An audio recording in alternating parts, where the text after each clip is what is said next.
My name is John Bartlett, and welcome to really one of my first in-person sort of conversations. And I'm super thrilled to, I'll introduce you to Harlan Bratcher in a moment and kind of talk about our relationship. But I'm just really happy to have an in-person opportunity to see you all, to be able to do something like this. Because as we all know, last year was completely Zoomified. I think everybody has Zoom fatigue, and it's so exciting to be able to have something in person. So without further ado, I wanted to introduce my good friend, mentor, colleague, and somebody that I've worked for and worked alongside of through the years, my friend Harlan Bratcher. And Harlan, I wanted to, again, welcome you to Marist. This is probably your first time seeing the campus. I've been driving by it for many years. Yes, so. And it's beautiful, but I have not had an opportunity to. And I wanted to have the event here because I wanted him to see the beauty of this campus rather than doing it at the steel plant. I really wanted him to see how gorgeous this campus is.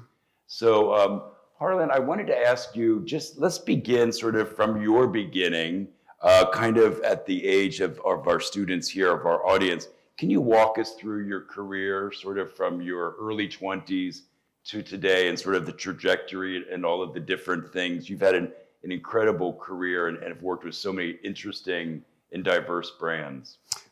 Thanks, John, and thanks for having me here, and thank you all for allowing me to take some time of yours.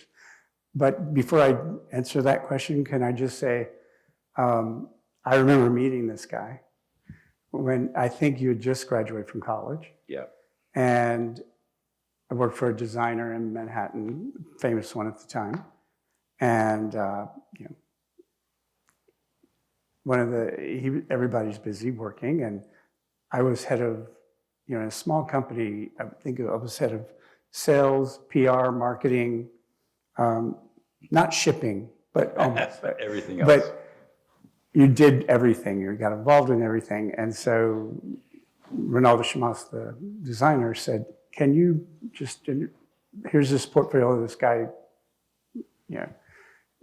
can you talk to him?" I go, "Sure." So in comes John, and I'll remember exactly what you were wearing. I think you might have made the suit. It was black. It was all black or gray, and you had. I remember your shoes were shiny, clunky shoes, and you had like big ribbons as the strings tied. Yes. So talking to he was just out of college. Nice drawings, nice, interesting. Great pedigree, graduated from Harvard, I believe it was, in literature, and then went to FIT, I believe, for fashion. Why did you do that? and it was, I'll let him tell his story, but I remember the day I met you. And that was it. I won't give the year. We can carbon date it, though, I'll tell you. Okay. So and I remember this day very well. So I was going in, I had just moved to New York. I had graduated from Harvard in sociology, and it was a natural progression to move into fashion. And I mean, my dad was mortified, but he wanted me to go to law school or business school. But I love fashion, and fashion to me is sociology. And so I went to meet with Harlan, and I had on, actually, it was an old suit that I had doctored up. It was an old vintage suit, and then I had added like elastic in the waist and the shoulder. It was like oversized, and I had these big Doc Martens, and I took a grosgrain ribbon and laced it through. So I had these enormous, like Minnie Mouse, big bows on my shoes. I think I had my first mohawk, and I had plastic flowers coming out of my lapel. I couldn't get past the shoes, so. So, but it was really, I was feeling it. So. Thank you, Harlan. You got the job. And I got the job. So, thanks. And I'll tell you, because it is interesting, and like John, once, we're young, or old, especially young, where your parents kind of help mold your destiny, and they want you to be a mini-me or whatever, or fit into the club, whatever it is. And I'll be really quick because it's all very long. I'm from South Texas, And I call it, I'm from the blueberry of Texas, but my family builds oil and gas pipelines, and I was a pipeliner. I was a kid, like that's what they did. I was a cowboy. I had never stepped foot into a store in my life. My mother bought all my stuff until my first, day in college. I go and have this roommate, and I'd never seen anyone dressed like that. And he had khaki pants and Baswegians on, and I was like, "What's that?" And I had boots and Wranglers, and said, "This is going to be interesting." And I was okay. I'll be a business major. That's what you're supposed to do, I guess. So, and I started, and all I knew was, it was just fascinating. I didn't know anything about fashion. Never stepped into a store in my life, so I had to go buy a pair of those things that guy had on, and it was so uncomfortable. I'd rather walk barefoot, after I bought them. But it triggered something that I didn't know at the time, which was, why does someone put something on?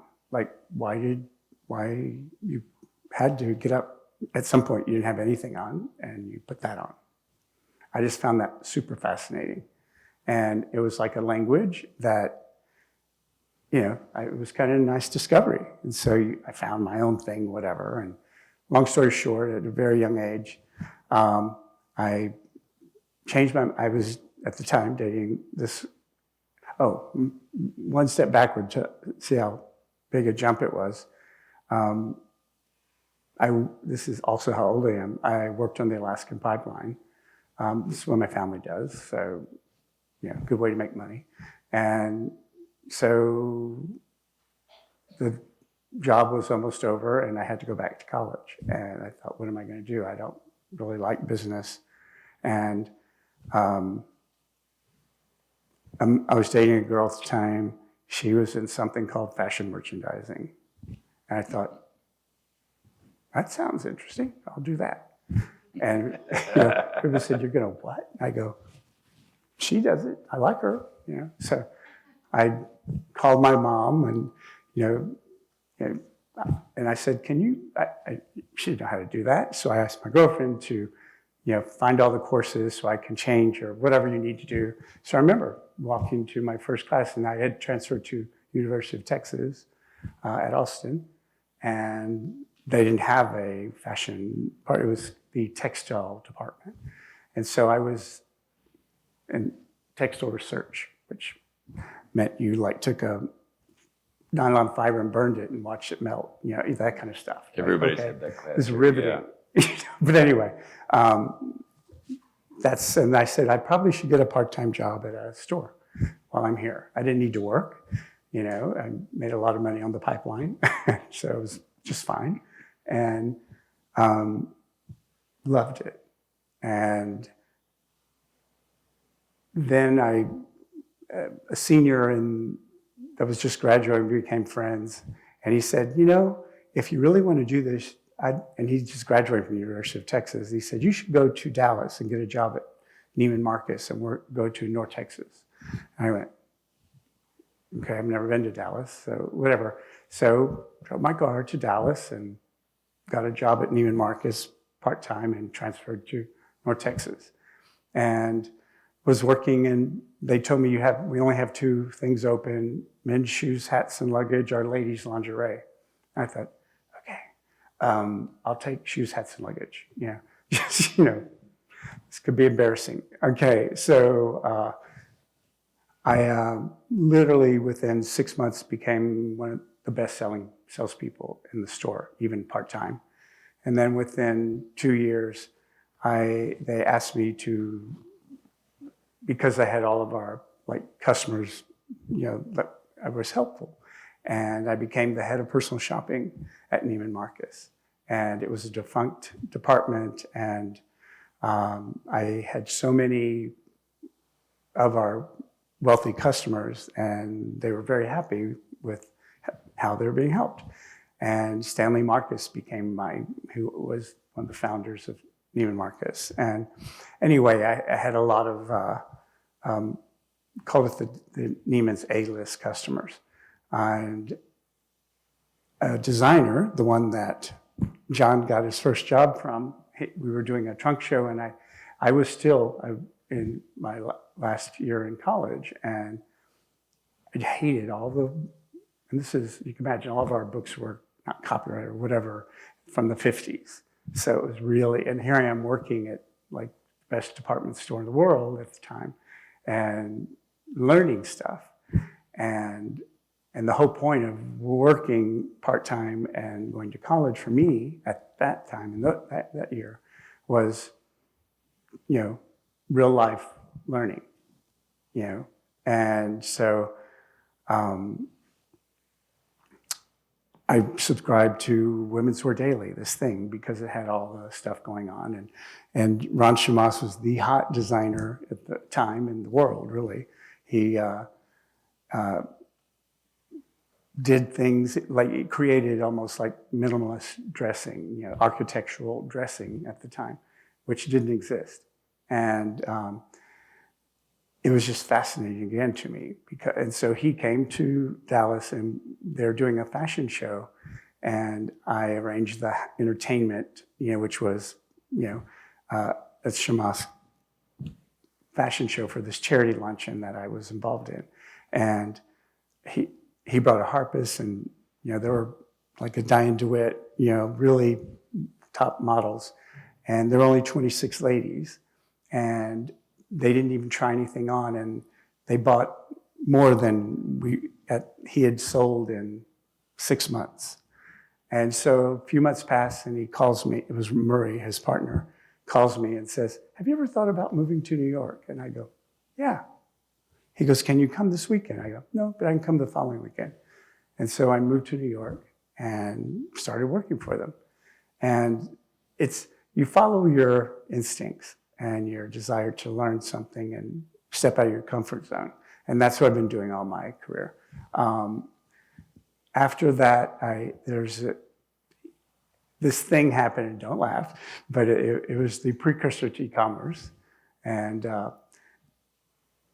is something called home shopping, and which everyone thought was really super tacky.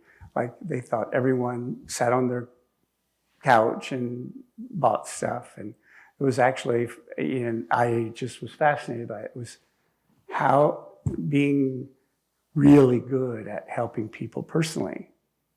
I thought it was fascinating why someone would sit and look at something on a TV and buy it. And so I really was fascinated by that.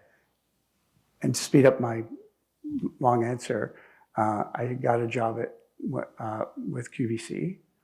But I thought it was kind of tacky too, the thing. But Barry Diller, who was the chairman, and his now wife, Diane von Furstenberg, they had hired me, and we created it was a really, that was cool. It was a 30-minute programmed, episode, basically. So I had met with, for example, Karl Lagerfeld, and Diane and I flew to Paris, and we were in his bedroom, basically. It was his bedroom.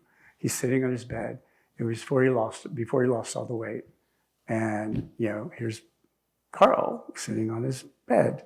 And he goes, I won't mock his accent, but he basically, you can imagine, and he's, 7 easy pieces or something. And he wants to do this segment on. And it was all based on that shirt that he wore. And being a, polite boy from Texas, I said, "Oh, that's a very nice shirt." So he goes, and suddenly before he left, he gave me, and he only wore them once. They were all custom made and bespoke in London. And he gave me 6 or so of them in one of his totes, which was, it was like crazy. Like, I would never wear something like that. So I gave them to all my girlfriends or people I knew. And they didn't know what that was, but it was kind of cool. So anyway, that's how you could take something.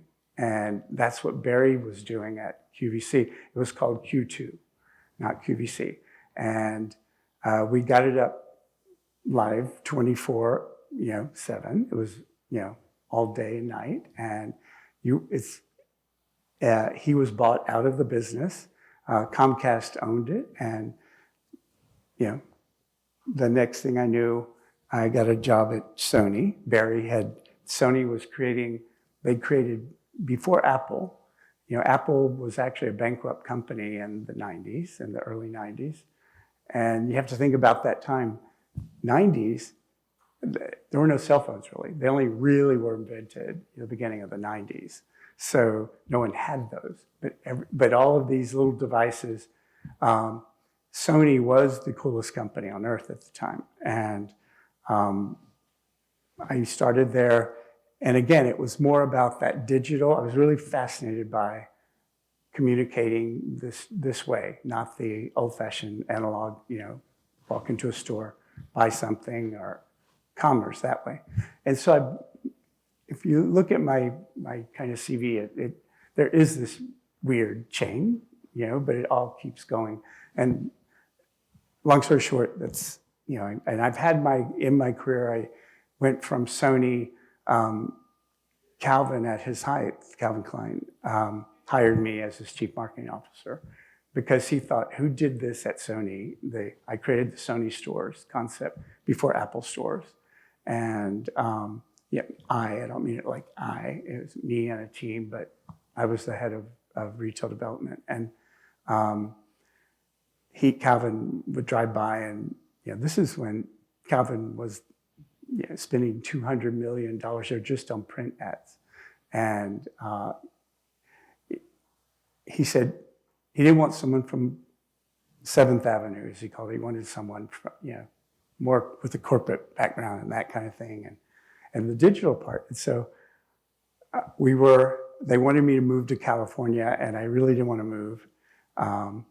And I went to work for Calvin, and it really was a fantastic way to really have to think about brand again, and super important.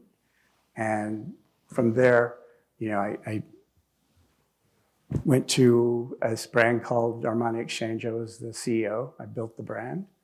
We had 300 stores around the world, and in 2014, May 31st to be exact, we sold it. It was a global license owned by a Singaporean family, and they sold it back to Giorgio Armani.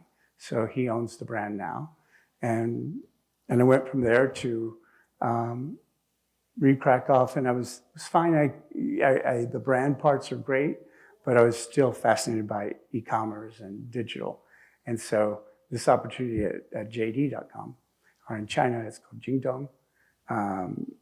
It was just incredible. And JD is this massive company. It's the third largest internet company in the world, and most people have never heard of it. So Amazon, Google, Alphabet, all of Alphabet's companies, Google being the most famous one, and JD, and then Facebook, and then Tencent, which is our largest shareholder, and then our biggest competitor in China, a company called Alibaba. But they're six, so but that's by revenue. And so anyways, we have 450,000 employees, and I think 10 Westerners, and I'm certain I'm the second oldest person in the company. So Harlan, I want to ask it's a long way to answer. No, but I think that what's so cool about it, one, that you started out in retail. And I always like to encourage any student who will listen to me, get a job in retail, work in retail. I learned so much working in retail. My first job in New York was at Armani, and I learned so much just as a designer, looking at the clothing inside out, but then also learning about the customer, learning about fit, learning about how to relate to people. And so anytime a student comes to me, I'm like, try to get a summer job in a store. Like, you just will learn so much, even if it's not a product that is something that you can believe in. Just being in retail, you get to see like how products move through, what sells, what doesn't sell. The other interesting thing that I wanted to point out, and this is something, again, as old timers, we can look back, you just never know where you're going to land or who you're going to meet. And so I always encourage people, and this is something that my dad taught me, talk to everybody about everything. And I remember speaking to a woman, I wasn't sure where I was headed. I was kind of at a particular point in my career, and this woman was working in higher education, and I was interested in higher ed. And she said, you know, you'll look back 2 years from now, and you will have, Sorry. that's okay. You will have talked to all these different people. And again, you just never know, like looking back, it will all make sense. So I really encourage you guys to talk to everybody about everything, even if it doesn't seem like it's exactly where you see yourself. So Harlan, we're gonna start the PowerPoint just so you can talk about JD.com and again, your role there. But one thing I wanted to ask you is, how do you feel like these past roles have prepared you for this role today? And what is your role within JD? Yeah. I told you a bit, and I think it's exactly why they wanted me. You know, when you think about this country, China. How many people have ever been to China? Anyone? You have. Mainland or Hong Kong? Both. Okay. A lot of people say, oh yeah, you know, Hong Kong, many China. I go, that's not China. Yes, part of China, but that's not China. Let's put it this way: in Hong Kong, people use WhatsApp, and in China, people use WeChat. It's a big difference. And let's do that, and I'll talk about why I'm here and what I do. But let's just go right to. Well, I talked about a lot of this already, right? You know, we're also that means we're the largest retailer in China, both on and offline. And we have massive physical stores. Our Walmart is a big investor as well, but we used to run all of the Walmarts in China. So the 400 or 500, I forget exactly how many, but somewhere in there. Walmart bought their physical stores back from us a few years ago, and we still do all of the back end, meaning logistics, all of the e-com side, all of that. So this slide will show you some major milestones. So one of the fascinating things that the founder, who I know, Richard Liu, he was in college from a very super poor family, farming family, and it's a great story. But think about 1998, right? Most of you were not born yet, or maybe just born, whatever. But things like there were no laptops, but there were no real computers. And so when like a geek or somebody wanted to put together a computer, they had to get parts. So there was this, in the mid-90s, he started selling computer components, but it was almost like a little galleria of other shop folks. And a lot of them sold, Richard sold really, like you could buy a motherboard, you could buy an IBM keyboard or a compact this or something. So he was determined to only sell the real thing, and there were so many counterfeits. So all the other guys in that galleria were selling crap, basically junk, not authentic, real stuff. So people who, if you then put your computer together, because you couldn't go into a store and buy a Mac or any computer, and so he became super trusted because the people, if you're smart enough to put a computer together, are techie enough, and then you buy a part that doesn't work, then suddenly, China's had a few pandemics or epidemics. So ironically, JD ended up being created because of a pandemic. During SARS, all of these people who were counting on Richard in his little shop, to get a part they needed, and everyone was on lockdown. China's been through this many times, a lot of places in Asia. And so he had to get, and these were good customers, so he would personally deliver them somehow, so they would call him, and it was also at the time that people could send an email, and he was getting emails saying, I need this part, I need this.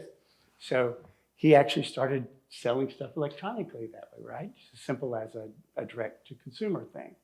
And so by default, JD was created because of a pandemic. But also getting things to people, and this is a really key part, no matter where you go in your career, it's as a consumer, it's all about logistics. If we're becoming more digital, we need how to do something get from point A to point B to point C. So you're seeing if you see what's happening in the economy right now with inflation and all these like big interruptions in supply chain, and it's causing things to be more expensive. Used cars are so valuable now, and before it's like, please take my used car for junk, and everything is costing more, but it's because of a disruption in the supply chain, and that will clear itself. But he really wanted to focus on that, and now when people ask me when I'm talking to a brand, and my role, and I'll do both at once, I head up global business development for JD for the fashion and lifestyle divisions. And basically what that means is everything that you live with or put on your body, not electronics, or cars. We sell cars, but we sell homes on JD. So it's, so because of my experience, my background, I'm able to sit with a CEO or get somebody on the phone. And that was a tough thing. The average age at JD of those 450,000 employees is 26. And most of them, you've never been to China, and you can imagine most of those employees have never been to the United States, or anywhere. So a lot have. I mean, many, we'll get to that. But the point is, I'm very helpful for them and their vice versa. And all of my ex-colleagues and people that, running other brands, which we've always known each other, everyone wants to be in e-commerce now, and you can't go alone. And so we'll get more into that. But then we had some big investors, Tencent, which you may never have heard of, but Tencent is, they're the biggest gaming company in the world in China. So they do a lot of games, video games, those kind of things. They also own something called WeChat. So WeChat is China. I almost said we, it's because I was working, but China doesn't have Facebook, Instagram, Twitter doesn't exist. It's not allowed. So there are other Chinese versions, but the largest by far is WeChat, has 1.2 billion active users. There are 1.4 billion people in China. To put it in some perspective, we have 330 million people in the United States. So JD's active customer base, these are people who shop with us often, are 550 million. So so almost 1.5 times the population of the United States. So, and then Walmart, as I told you about, and now there's another, like in China, it's called Jingwo, which is just an acronym for Jingdong, which is JD, JD.com, Jingdong, and Walmart. So Jingwo, we have another partnership. So basically, I know that you probably shopped at a Walmart before for something, and if you probably have a trunk in a car or something, you got it back. We can deliver things that you buy at Walmart in 1 hour in China. It's crazy. Yeah. And Google made about a $400 million investment in JD, mainly because if they thought if we ever come to the US, and they're trying to get the Google shop going, that they want to partner with us. And also, there's, Gmail really doesn't work. You don't have Google search in China. It's Baidu. It's a different thing. So Google, as big as we think they are, they're huge. We're partners. Shall we go on sure. to the next? Yeah. And this is how we partner with Tencent. WeChat has, and only if you have a Chinese, I have a WeChat. I communicate by WeChat to my colleagues. And socially, that's how almost anyone speaks in China. So JD, think of us, this might help frame this. Combine these three things. Amazon that we know, Amazon, Facebook, and UPS. Combine them as one company. That's what JD is. So with Tencent, we have retail access, from the WeChat side, all of this incredible data. We can go more into this, but I don't want to get too technical, and also I'm not so good at it. No, not really. But imagine it's the most powerful holder of data in China. Also, we have 550 million. This is a good story I like to tell because it's true. John, I'll use you as an example. So John lost his glasses, and he's coming and he tells, you that, I lost my glasses. He goes, so I bought him. So he goes to JD, or he's on his WeChat telling his friend on WeChat, I lost my glasses. And WeChat is unencrypted, right? Like WhatsApp is encrypted. So, but WeChat by government it's not encrypted. So John orders the glasses, and somehow they just arrived that afternoon. And how did that happen? Magic? No, because using all this big data, we actually had already, kind of forecast, because of the chat, we already knew he had lost them. He was going to buy another pair. So that's already on his way to him. Scary. It is scary. It's kind of scary. But date your data, and no matter where you live, you know this more than you know as much about that as I do. But data's out there, and we have, but just now make it you feel a little more safe as a company. We don't give or sell or trade data. So talking to I'll just any brand that we work with, say Prada's we're the first platform that Prada ever worked with. And I'll tell you about their model in a bit, but it gives you a good idea. So obviously, if you're a Prada customer, you don't want someone, and Prada certainly doesn't want your data being traded or given away. So, but the Chinese government alone, it's like forbidden. Like if you get caught, you're in trouble. If you're a platform and you give data to somebody else or to a brand, and in our own rules, if it's Coach or it's Michael Kors, whoever, obviously Michael Kors would love to have Coach's data and vice versa, which is strictly forbidden. I would be fired if I even said, we'll work at it.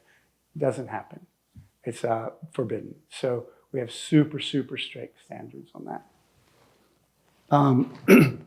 And these are I was talking about the divisions that I work with, fashion, watches, jewelry, home, and gifts.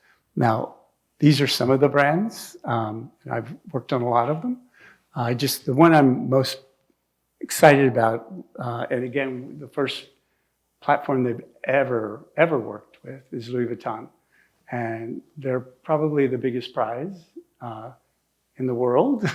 There are 3 brands, period, that are important in China. If you ask Louis Vuitton, they only care about Chanel and Hermes, period. They could care less about Gucci.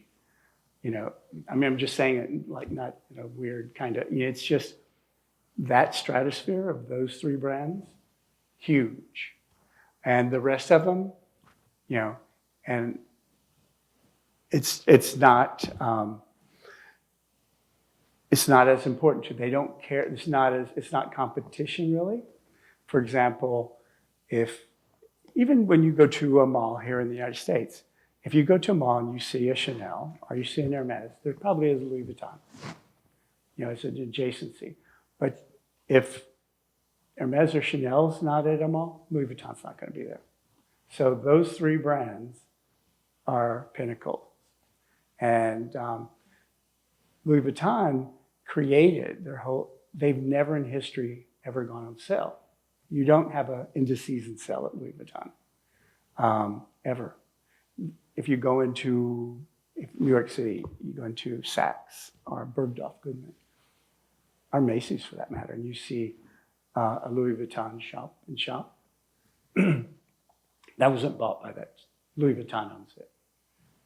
They always have. So that's why they don't go on sale, so that their product has longer shelf life.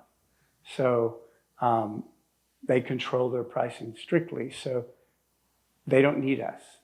And, they just want access. And what JD offers, and they're smart, they're so ahead of the game because, and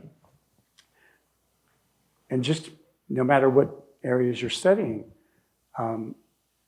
we look at e-commerce in the West as Amazon, right? And Amazon's like ubiquitous, and there's nothing wrong with that. I have a big customer of Amazon. I'm sure everybody shops a bit with it, but how many times have you seen any of these brands have their own store on Amazon? Almost none of them. You'll see a parallel store, somebody, call it Harlan's, opened up, and I'm selling this stuff. If you buy, a pair of Birkenstocks or something like that, you'd see it. It's not directly from Birkenstock. And so on JD, they are directly from that brand.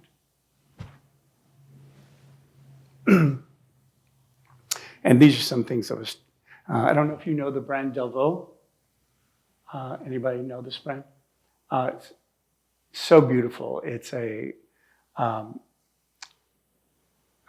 think it's from I'll get the year wrong, but it's over 100 years old, a Belgian brand, but very gorgeous, expensive. It's almost like it's just beautiful, beautiful product. And they have a flagship on Fifth Avenue and 58th Street. They're in all the big, nice, small. They work with us, and again, they sell the largest department store in all of China. They used to be their number one store in China. Within 3 months, JD became our store-owned JD for this, and the bags are around $5,000 to $10,000, right? Not cheap, and we're their number one store in all of China already. So, in China, we did, and why we're the third largest company in China by revenue, we did $115 billion US in revenue last year, and 90% of it was bought on a mobile phone. The Chinese don't use PCs at a big desk, so it's like their whole life is mobile, and they use it. And so buying luxury by mobile, and if you work with someone you trust, so. And that seems to be a big part of their brand identity is being trusted. And it sounds like it started from the founder in his shop. Absolutely. And that's a big thing in China. That is exactly right. And it's interesting. So as a brand, I have a brand. And at one point a few years back, I had let my trademark go in China.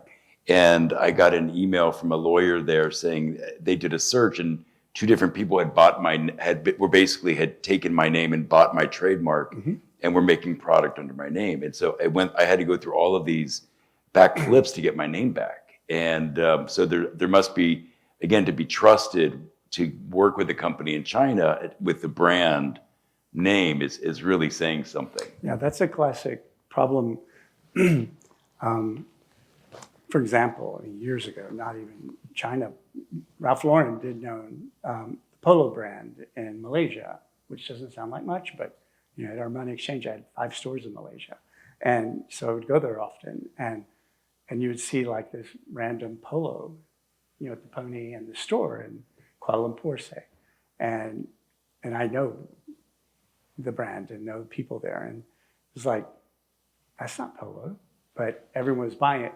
They own the trademark for Malaysia. Yeah. Ralph Lauren, as big as they are, just got it back in the last couple of years, I think. So a lot of the designers I work with, and this is something to keep in mind, and when you have your own, if some of you are going, start your own businesses, that's the business part. That's really important, is registering your name. And many brands that Off-White, for example, just got their brand back. They've been fighting hard for years in China, trying to get, it was an Italian company, not a Chinese company, an Italian company, licensed their name in China and was selling Off-White in China. So and it costs, it's not crazy money, but it's a lot of work. And if that's not, we're not all lawyers. Yeah. No, it was a lot of work. So let's talk about the JD customer. Yeah. And one of the things that I thought was really interesting was the male or female relationship of this customer base. We have, and this is interesting, and I'll help you understand why we have 55% currently, male to female, 45. I told you the story of Jingdong, how JD, how it got started, right, in this electronics shop. Well, would you believe that we sell more iPhones than Apple stores? We do. So, so we sell more iPhones than all of Apple's stores around the world. And don't take my word for that. The head IT officer, whatever, at Apple told me this. So we're definitely the largest electronics retailer in China. So, it's not a sexist thing, but guys males traditionally love gadgets, right? So hence, that's why we have a strong male customer. The difference is, how does that affect a brand and retail for us? And China is also probably the biggest gifting kind of culture. So that 55 to 45, yes, whether buying presents for a male or female, they buy gifts. So it's a big gifting culture. So it doesn't hurt our women's business. Brands love to hear this when I explain, because then they go, wow, so there's a lot of upside for us too. Yeah. And I think what's interesting, again, with the male customer, from what I had learned in my business, is that men don't return their clothing as much, or they're not as interested in they rarely return things after they buy them. But it sounds like in this culture that the men but there's a lot of gifting, and they're buying for the women in their lives. Well, in general, they are for themselves. Even our competitors, and I'm not a big diss the competition person, because if your company doesn't stand on its own, and you've already lost the argument. But just by default, we have I'll back up. Just an average, return rate for e-commerce in general can be as high as, on the average of 25%, say. That's so 25% of your sales gets returned. And when it gets returned, it's been open, damaged maybe, worn, whatever. So it's not reusable. So that either goes back to the vendor or company takes a loss. At JD, we have a compared, you can see here. But anyway, we have, even at max, it's about 15%. So we're way, way under the average of return rate. And we're super meticulous. The Chinese consumer in particular, if you bought a pair of Clergeray shoes, expensive shoes, if there's a tiny ding on the corner of a shoebox. Like you probably wouldn't even notice it. It's returned. The packaging has to be perfection or it's returned. So we make sure all brands, when we buy things, we educate our brands. Like, don't send something that somebody's opened a plastic bag to check a size out, or the labels, one little thread is off, or it will be returned. And we charge that back to a vendor because we warn you, we give you training. It's a super detailed process. We talked about this and the conversion rate, but the authenticity. And again, I have to tell the story because a lot of people have this mindset in the West about how Chinese consumers shop, and they think, there's so much counterfeit, so they buy all fake stuff. Like, no, they would rather be dead than put on a fake something. It's the opposite. We will buy fake stuff. And like, how many people have you seen? I don't want to look around, but see a tote that's like some famous brand without get on Canal Street. Yeah, get on Canal Street for $10 or that kind of thing. But it's so not in China. They might make some there, like they do in India and here, everywhere. Right. But no one. We're a fake Rolex? Are you kidding me? No. I got into a taxi when I could travel to China. I haven't been there. I used to go 5 times a year at least, but because of COVID, and the country's still, and also I'm not going to spend 3 weeks in quarantine, and I usually go to China for 3 days. So I was in a taxi, and I was with a colleague, American, and the driver, this cool, he's wearing like these ripped up, like it's a Gucci jean, but all distressed and with appliques and all kinds of stuff. I'm like, and I knew what it was. And so my friend thought he did. And he basically started saying those are like, you probably paid, $50 for those or something, and was and the guy could speak English and I could see his eyes. And I looked at him like, shut up, stupid. They're real. This guy probably spent, I was thinking to myself, what an idiot. This probably spent 2 weeks' salary to buy this, and you're insulting him. They don't wear counterfeit. Interesting. Fake. It was super insulting to him. And, So Harlan, this slide talks about the customer trend since COVID. And I'm really curious about the idea, again, about the transition from global travelers to local shopping. Yeah, well, another factoid, this is absolute truth. You could, I might get it wrong by 1%, but globally today, think about this. All luxury products globally, no matter what, is 40, I believe it's 47, if it's 46, I get it wrong, you could, correct me. But I believe it's 46, 47% today of the world's luxury shopping comes from Chinese consumers, period. So whether, when the Chinese were traveling, no matter what age, you go to London, New York, LA, Paris, wherever, Milan, and you buy some designer thing, some luxury thing. And so that's still it's bought by a Chinese consumer. It might have happened in Paris, but but COVID, so no one was able to travel, right?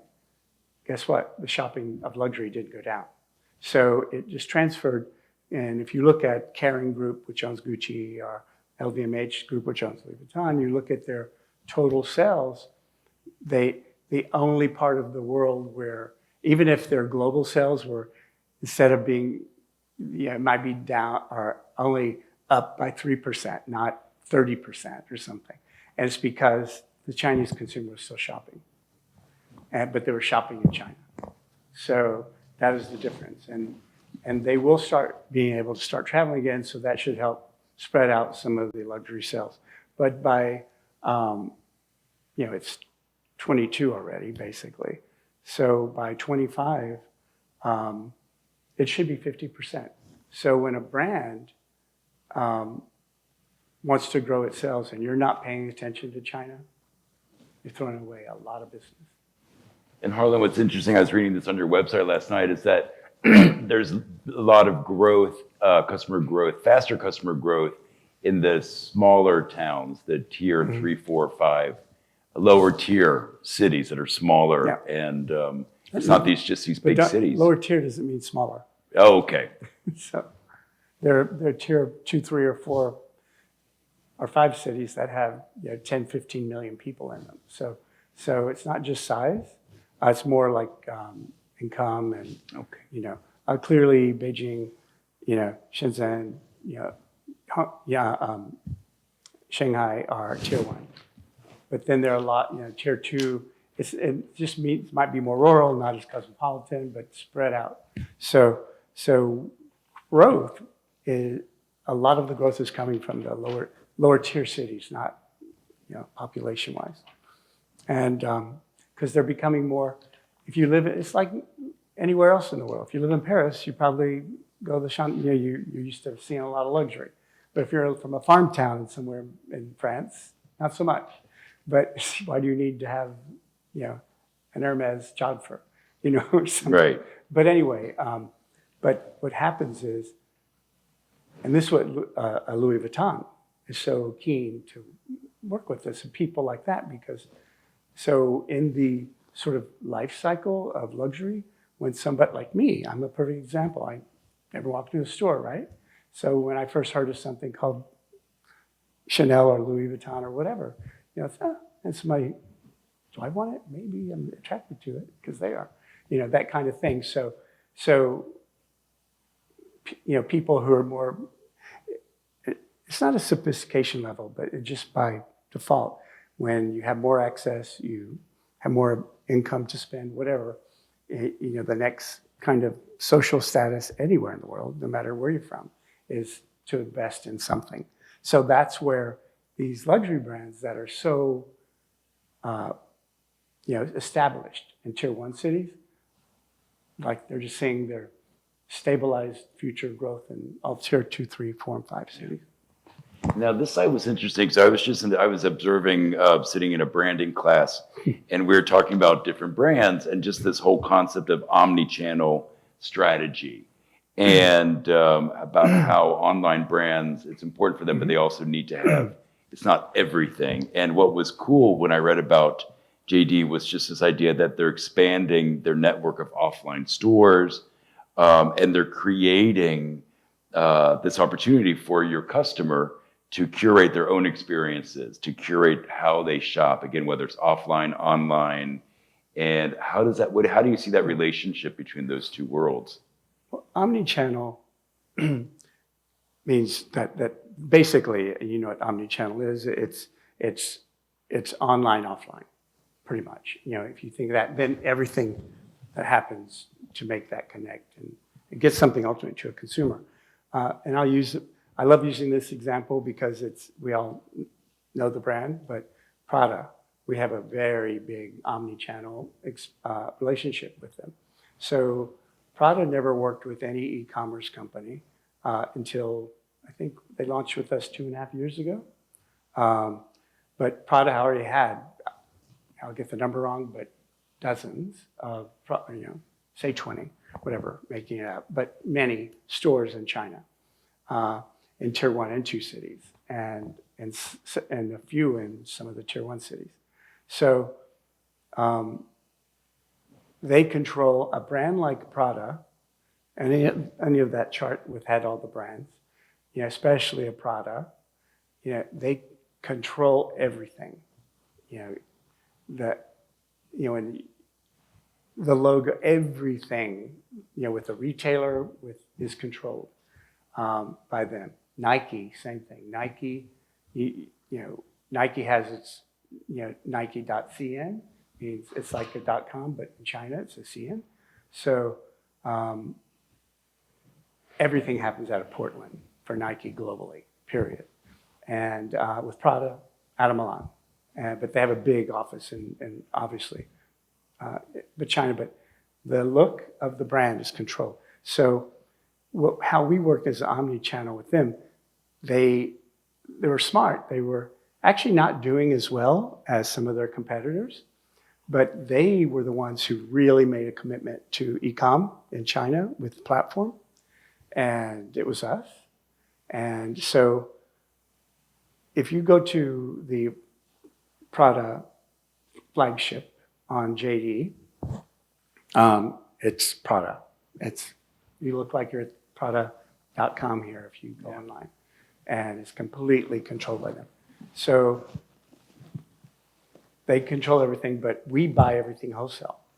So everything you buy on Prada's flagship store on JD.com, we actually are the retailer because we bought it.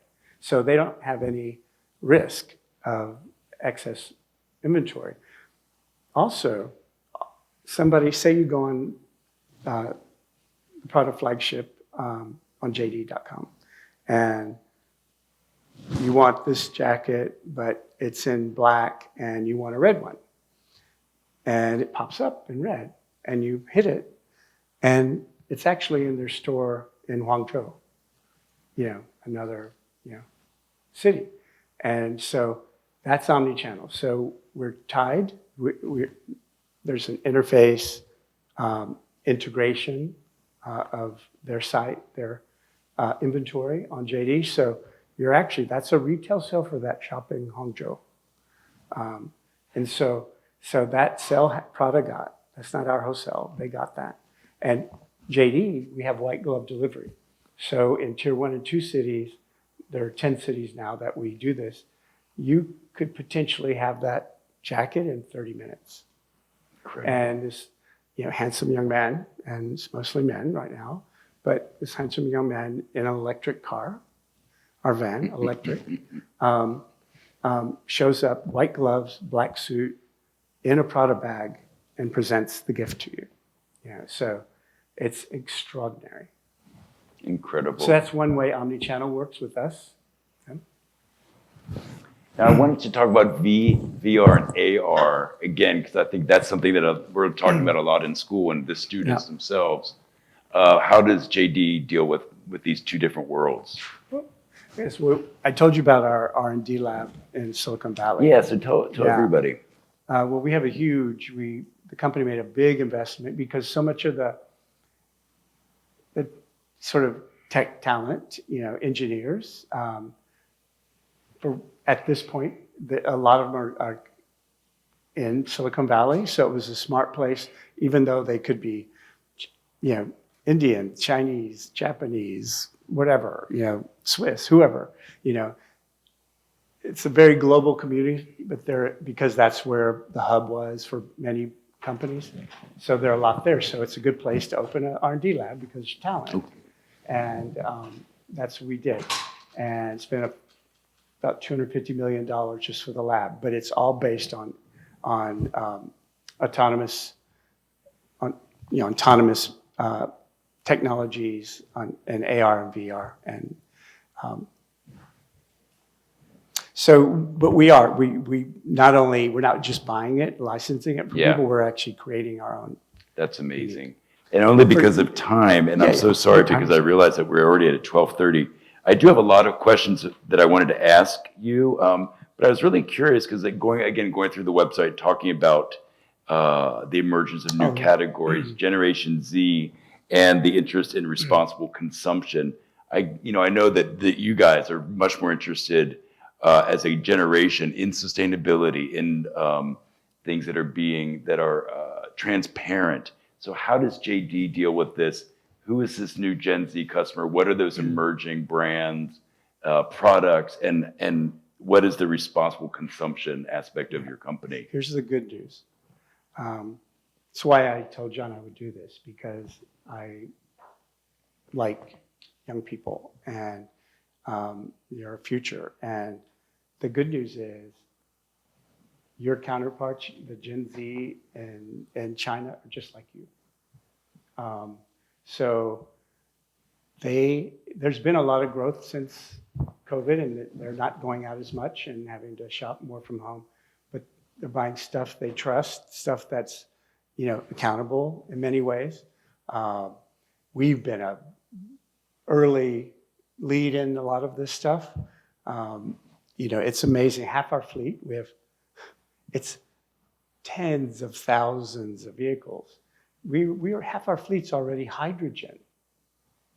We emit water vapor in the air, not pollutants. So it's a lot of, companies, are taking the initiative. And some of these things are super cool. I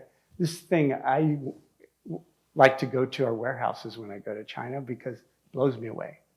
I mean, how come everyone's not doing this? And, it's like our trucks leave to go deliver to another warehouse, for logistic wise, it never comes back empty. Like, how dumb is that to have an empty truck putting all these pollutants in the air? So it stops at different centers and picks up things like people make donations. They're buying new clothes. They give away old clothes. And so we take those and we help distribute them. So that's just one way. It's a feel-good thing, but the company really does care. When there are earthquakes, we have our drone system. There are over 120, I think, now. Oh, definitely over 100. Active drone bases throughout China. There are 2,600 counties in China. China's about the size of the United States, just to give you an idea of landmass. Mainland, talking. And we have drones that carry 1-ton payloads. So they're aircraft. They're not a little thing you see like delivering a pizza box to somebody's front door. That'll never happen, by the way. We have autonomous vehicles on campuses like this, and on streets now you see them. We experimented on 2 big universities in China. But they're basically, imagine a locker, on wheels, a mix a golf cart and a locker. So you get an alert and the autonomous land vehicle is approaching, and you go up to punch in the code, it stops. A door pops open, it's your box. So, and there are different locations to pick up. During COVID lockdown, in the heart of the most inflicted area, Wuhan, we delivered over 2.5 million medical devices and food supplies for clinics, all autonomously through air and land. And Harlan, I love that you guys have the recycling about the clothing and the drones, the packaging. So I've just got a couple more questions for you. And again, thank you guys for being here today. So what is the appetite for American-made product and smaller batch brands as opposed to those larger global brands? They love American goods, but it's famous. I mean, I would love, we're not just American, but streetwear is huge. We're just launching Palace, Palace skateboards and things. So I worked on that. So all of those brands. Nike, we already have most big ones. Nike, we have a massive business of Nike. So all of with VF Corp, Vans, this is Allbirds. We launched Allbirds. So it's the only American brands are small ones. It's only because it's like anywhere. You just can't go to a country and open a business, right? Your students, if there are any foreign students in here, you have a student visa, right? Like you can't stay here more than 3 months after you graduate or something, 6 months, whatever it is. So it's the same thing in China. You can't go open your business, start importing stuff unless you have a license. So it's just a little longer for a small company. So what we do for emerging brands, if they're cool enough, whether you're Gen Z, millennial, or senior, or whatever,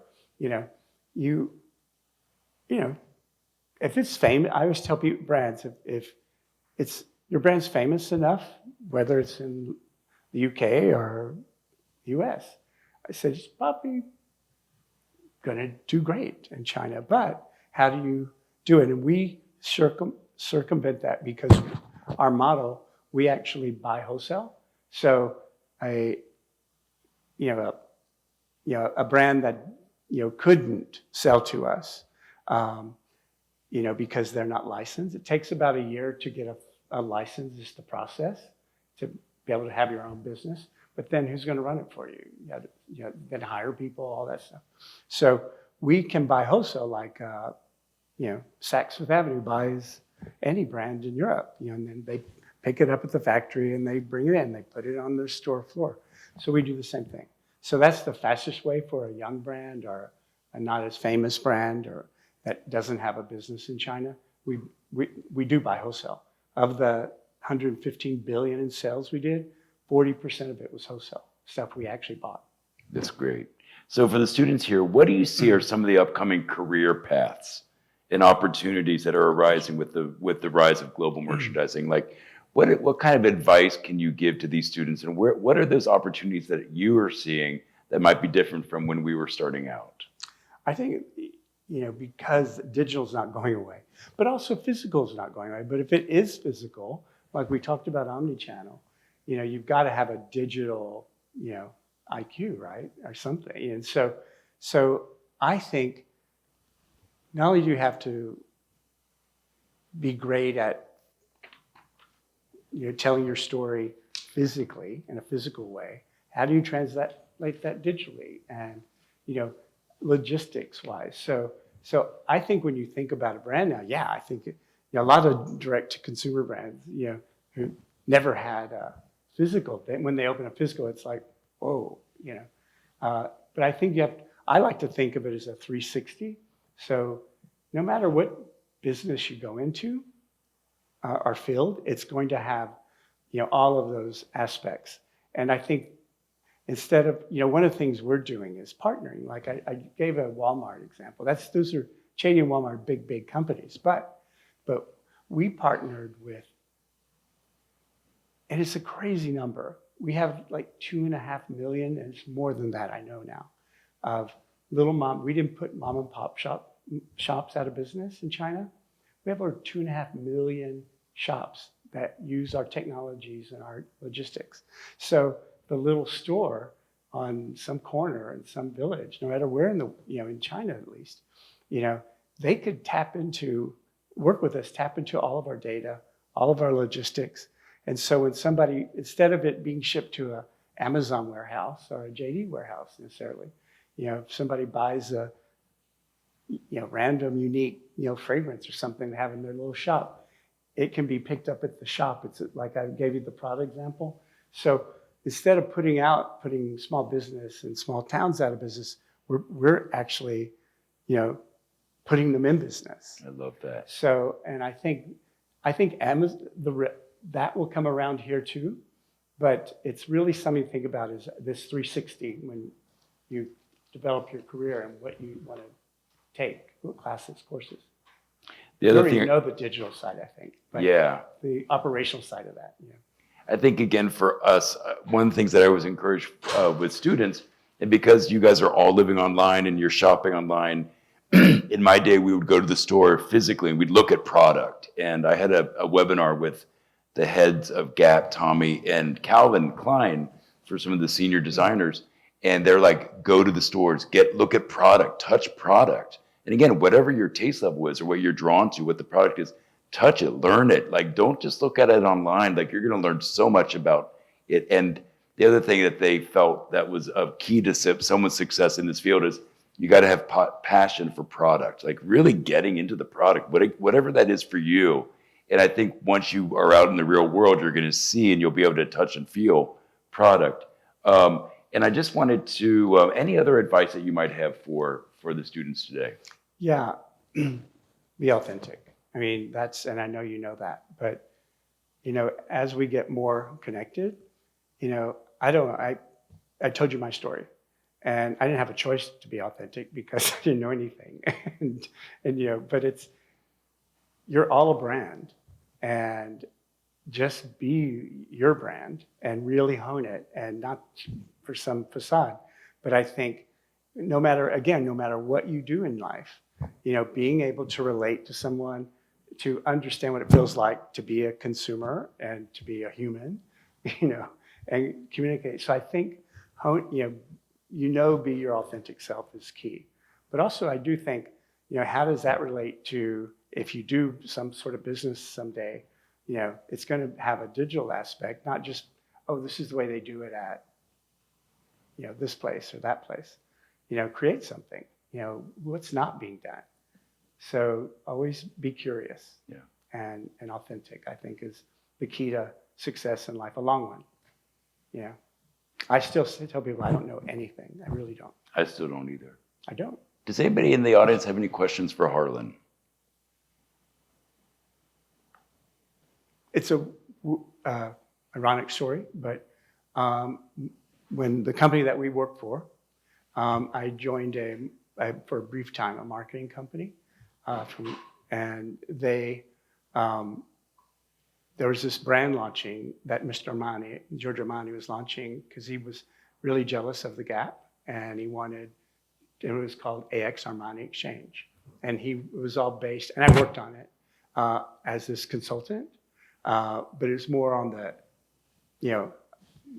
it's not important, but I worked as a consultant on the original launch of Armani Exchange, working for Armani, so he launched it and he opened several stores and I was involved in the beginning on that, but as a consultant.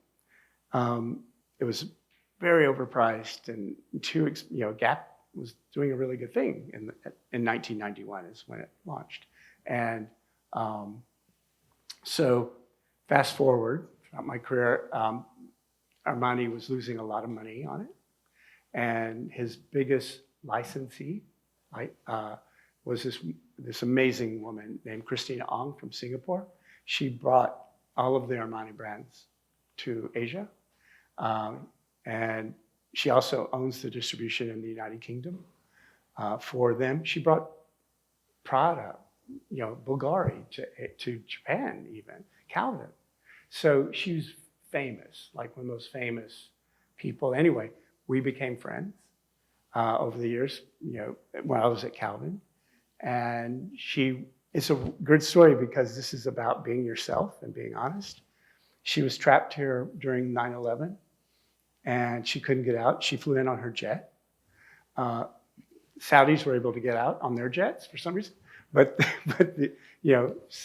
Christina, and she was trapped in a room. And so her daughter called me and said, my mom wants to speak to you.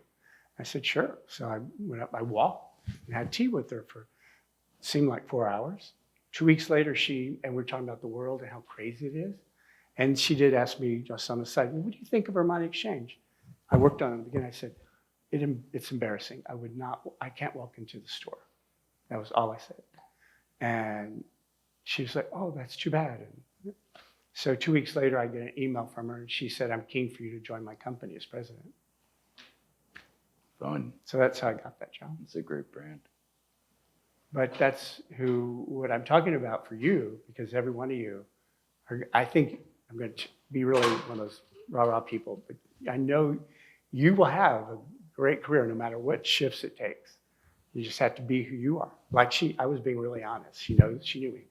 But it's like, what did they do? Not like, oh, it's fabulous. I know you own it. Right? Being a liar, and I'm not. So if I don't like something and I want to be polite, I just won't say anything, which is probably not good either, but it's better than just not telling the truth. So I know you'll do that, and you've got so many tools, and thank you. I mean, this is one of the things, sometimes listen to old codgers like me who've been around. Yeah.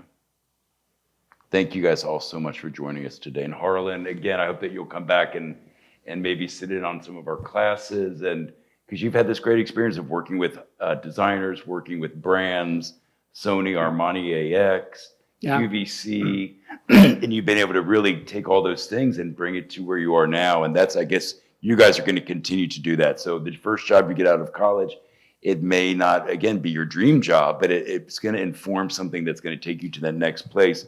And all these pieces of the puzzle are going to start to formulate. And that's what I love. And that's as long what as I love. you're learning. Yeah, exactly. Learn from it. do anything. Yeah. Don't be snobby. I mean, if I just, didn't want to do a job because it wasn't the perfect job for me, what does that mean even? Yeah. And my dad, one last thing, my dad, when I was going into fashion, he said, okay, well, if you want to go into fashion, then do whatever it takes. And if it means, in this day, if it means wheeling racks down 7th Avenue, do it. Do whatever it takes. And I always thought of that. And I still think of that. And I think that that's the attitude that will open doors for you. So anyway, guys, thank you so much for joining us today.